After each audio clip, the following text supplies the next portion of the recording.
দেবহাটা উপজেলার দেবহাটা সদর ইউনিয়নে দেবহাটা কলেজের পক্ষ থেকে জ্যেষ্ঠ প্রভাষক পদার্থবিজ্ঞান পরিমল কৃষ্ণ সানার বিদায় সংবর্ধনা অনুষ্ঠান অনুষ্ঠিত হয়।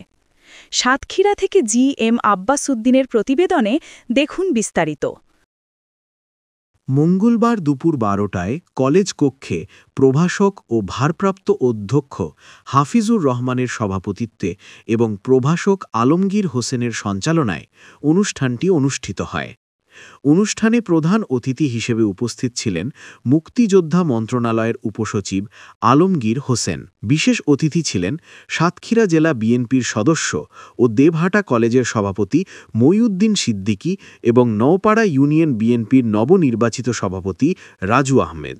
প্রধান অতিথি তার বক্তব্যে বলেন, আমি যতদিন চাকরিতে আছি এলাকার উন্নয়নের জন্য আন্তরিকভাবে কাজ করে যাব ইনশাল্লাহ। তিনি জানান, বিভিন্ন মসজিদ, মাদ্রাসা ও উন্নয়নমূলক কাজে প্রয়োজনীয় কাগজপত্র আমি নিজে এসে দেবহাটা ইউএনও মিলন সাহা মহোদয়ের কাছ থেকে স্বাক্ষর করিয়েছি।